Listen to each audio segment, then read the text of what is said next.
Cartels are now officially in the Pentagon's crosshairs, and it's not just the wall anymore. Trump wants to take the fight to El Chapo's front yard.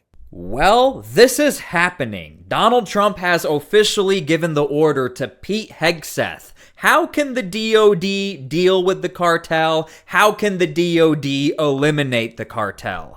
Yes, but it has nothing to do with Mexican territory. It has to do with their country. Now, the Mexican president doesn't seem to think that any military operations will occur in Mexico, but there's a problem. The majority of the cartel that Donald Trump wants the DOD to go after just so happens to be operating inside of Mexico. So in this video, we will be going over some of the challenges that the US military might be facing in wanting to go after these cartel members. And let's remember, these are not just cartel organizations, these are now deemed terror organizations. We're talking about sending military forces to fight against the drug cartels in Latin America. Do you think it's worth sending our forces, our U.S. forces there to take this on? Cartels where? Central Latin America. Well, Latin America's got a lot of cartels, and they've got a lot of drugs flowing, so we want to protect our country. We have to protect our country. We haven't been doing it for 4 years. And we love this country like they love their countries. We have to protect our country.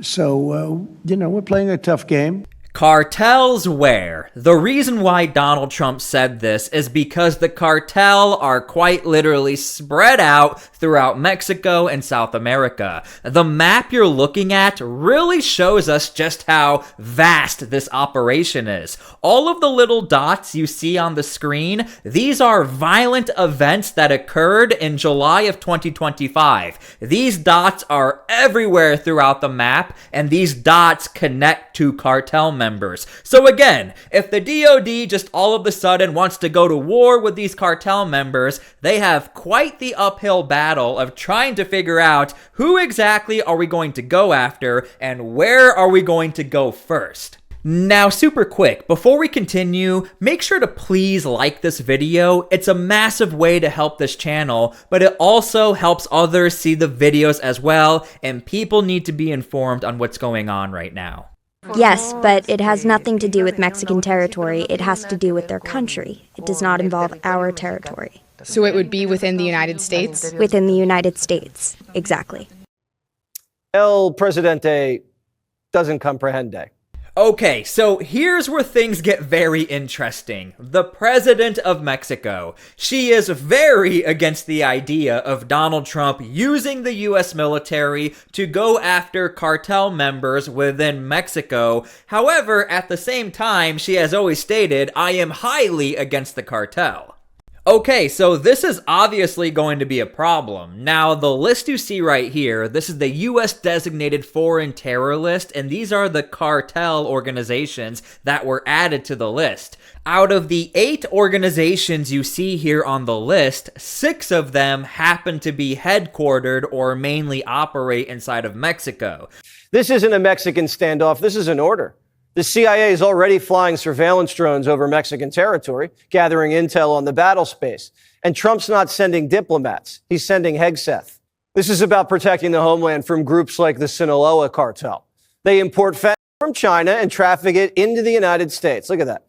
Trump designated them terrorists. Okay, so Jesse Waters talked about the CIA, but if you're unaware, within the actual DOD, Department of Defense, there are military units and assets whose sole purpose is to focus on Latin America. There are groups out there who work with Colombian Special Forces or other Latin partners who train together to help fight against the cartel. The reason why I'm saying train together, there are some reports, maybe unverified or verified, where the US military has actually straight up engaged cartel members. However, it looks like Donald Trump is implying something bigger than these one-off battles, possibly maybe even an airstrike.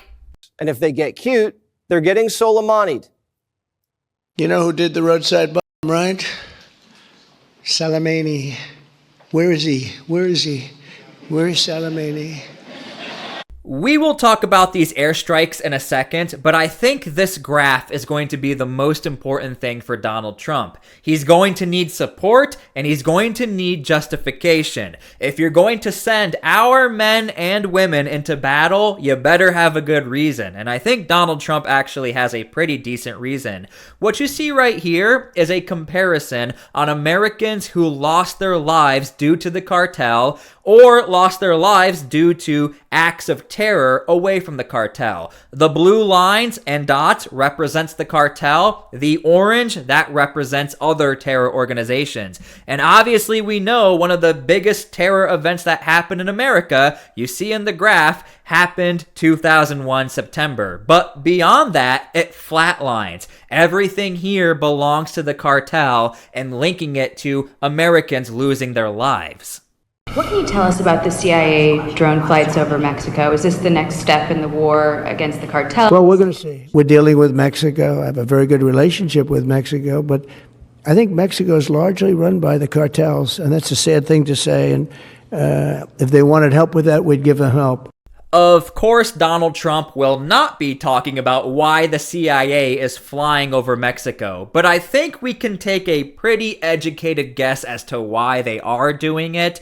Let's be honest, it's the CIA. What's their job? To spy on things. This is most likely the intelligence gathering period for the US military or for Donald Trump. When you look into virtually every single military conflict involving the US military, there's always an intelligence gathering period. Now, when you're going after terror suspects or the territory belonging to these terror suspects, obviously the CIA is going to be utilizing their assets and feeding it to people like Pete Hegseth and figuring out whether or not we want to bring the fight to the cartel members in the use of maybe an airstrike or boots on the ground. And speaking of boots on the ground, the US military is prepared. They are ready to go. The boots are on the ground. You can quite literally go to the social media pages of these special forces organizations and you can see the US military training with their partners in Latin America. What are they training for? To fight these cartel organizations. But let's be honest, these are now terror organizations. We also just got our hands on a memo out of the Rio Grande Valley sector that actually says that this is kind of crazy here, that the cartels authorize the use of weaponized drones, explosives against CBP personnel and U.S. law enforcement down there at the southern border. Now, they're actually being encouraged, of course, to remain cognizant and vigilant, but they're also being encouraged to use their long arms, Blake. I have never seen this in a CBP memo before. They say, wear your ballistic gear, yes, but they're telling them, hey, have your long arms. Yes, they are saying, watch out for these weaponized drones. We've seen a lot of infighting with two different factions of the cartel down in Tamaulipas, that is on the south side of the border in the Rio Grande Valley, and they have like an all-out war happening between these cartel factions. So this clip really highlights how the cartel members, they do have internal fighting. So it's going to be interesting to see what happens when the US military starts to isolate and go after one cartel organization. Are they going to band together? Will there still be internal fighting? And if you're unaware, back in 2001, the US military and the CIA took total advantage of this in Afghanistan. When we first went into Afghanistan, the CIA teamed up with a group known as the Northern Alliance, and the Northern Alliance would battle against the Taliban, and this is a way that the US military and CIA, they've been known to operate. If it's known that one group can't stand the other, how much money would you like for us to work with you and we'll help you get rid of that other group? We might see that happening with these cartel members. Authorize the use of weaponized drones, explosives against CBP personnel and U.S. law enforcement down there at the southern border. Now, they're actually being encouraged, of course, to remain cognizant and vigilant. So this is definitely not the first time the U.S. military has had to deal with an enemy that has some pretty decent assets in the capabilities of surveillance. So drones, monitoring systems, things like that. Again, on the border, southern border, Homeland Security has always reported these assets are being used against them. In fact, a a lot of Homeland Security officers have actually lost their lives due to the cartel having an upper hand in surveillance. So this is going to be a little challenging. It's nothing new, but it's something to think about. Well, there is a battle brewing high above the U.S.-Mexico border. Homeland Security says hundreds of suspected cartel drones are approaching restricted airspace every single day, with as many as 60,000 detected between July and December of last year. Now, some law enforcement agencies are turning to a classic tool to beat the cartel's high-flying tech. And I bet you don't know what I'm about to say here. Mills is tracking this aerial arms race for us. We're talking about border blimps.